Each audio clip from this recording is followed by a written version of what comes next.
I was wearing heels with my feet out sore, so I took them off. Okay, well, I'm going to talk to you about my story, and I'm going to share it. So, earlier this summer, me, my friend Katarina, my father, my little sister, who's actually 5'10", and her friend, Athena, we all went on Pasadena Lake. Started out like a normal day. Katarina came over around 12. We talked to boys, we gossiped, we painted our nails. We were so excited to go camping, and my dad started packing up, loading the boat.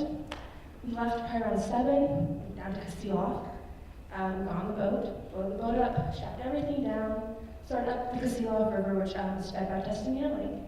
And we probably left the boat dock around 9:45 p.m. Well, we traveled, and on Pasadena Lake, there's a thing called Caribou Island that normally sits on the peninsula. So, normally you take a left, and you hug the shore in case Pasadena does act up, because it's a very dangerous lake. But for some reason that night, my dad decided to cut across the Caribou Island, and then from Caribou Island, cut across the lake, and go down to Pipe Creek.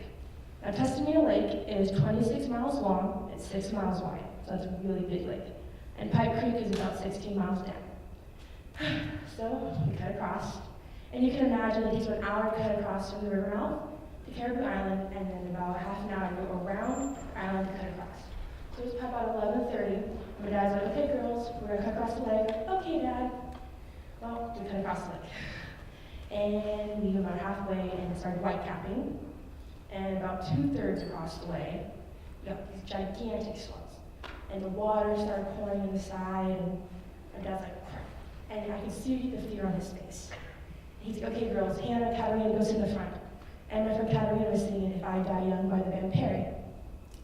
And so me and Athena found these turkey things you cook for Thanksgiving, like the aluminum pans.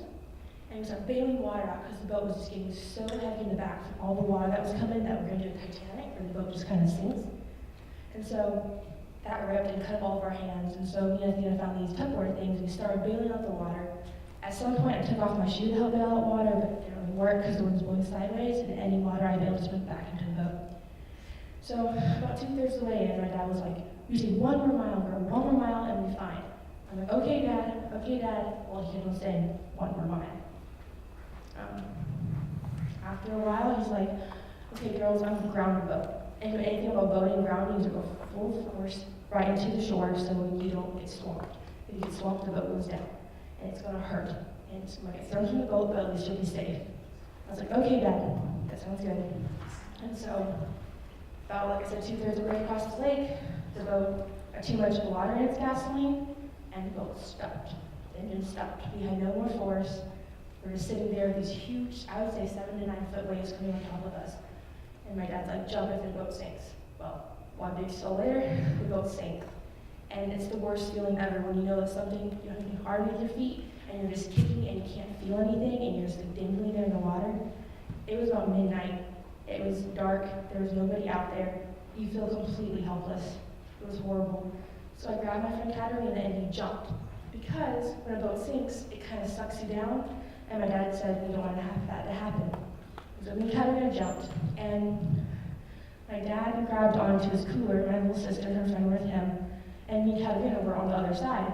And I couldn't see my dad sometimes because the swells would go up, he would disappear. The swells would go down, I could see him again. I had to get to my dad. So me and Katarina swam towards my dad and we finally reached him. And then home to this cooler, which had all of our food in it. And my dad threw out the food. And I had this little doggy named Tostito. He was a little poodle. He was my miniature poodle, and I had raised him for my own.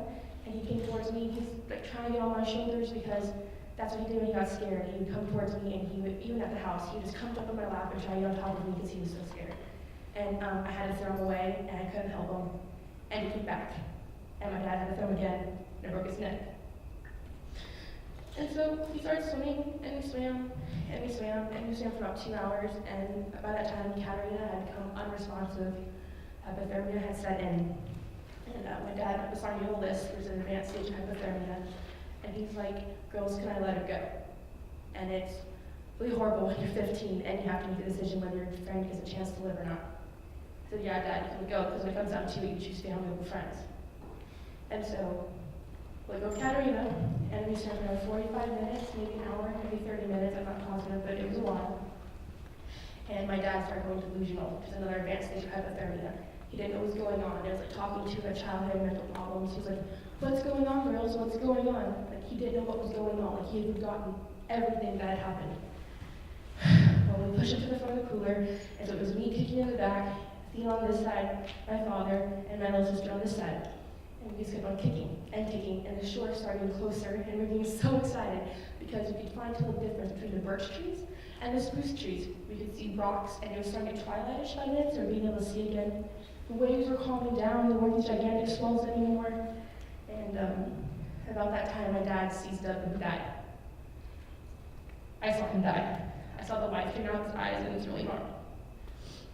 But we were able to get the watch off of him. He died at 3:37 a.m., so we'd been in that cold water for almost 4 hours.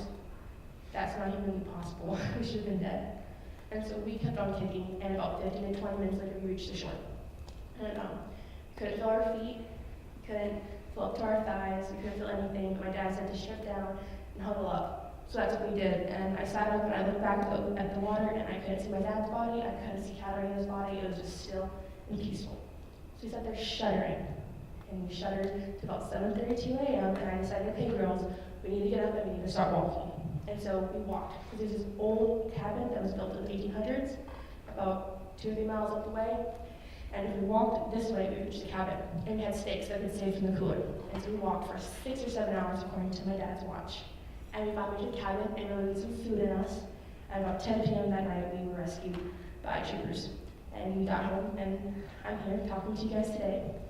But when you hear that story, when I talk about that story, people expect me to be a little sad and depressed and kind of angry at the world for, killing my dad and killing my pop and killing my best friend. But that's not how it is at all. I'm very positive about it, and that's where this whole group tip. Whenever I talk to adults or teenagers, and they hear my perspective on it, they're like, wow, and it's not a bragging thing, it's just that people don't expect that from a teenager.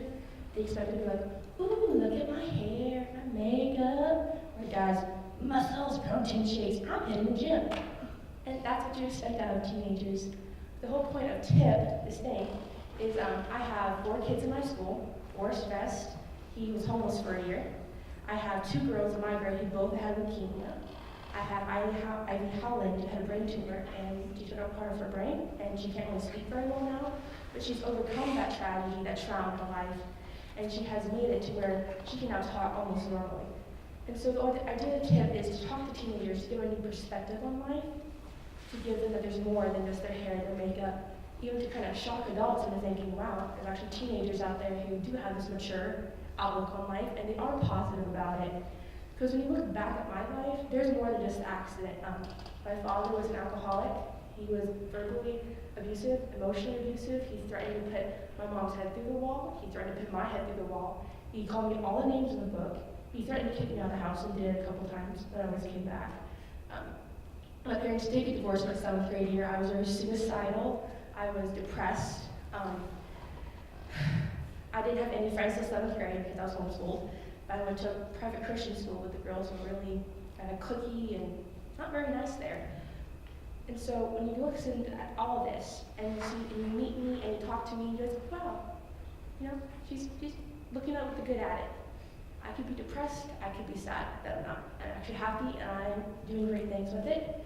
And I want to end the quote that says, by William James, it says, the greatest discovery of my generation is that a human being can alter his life by altering his attitudes and mind.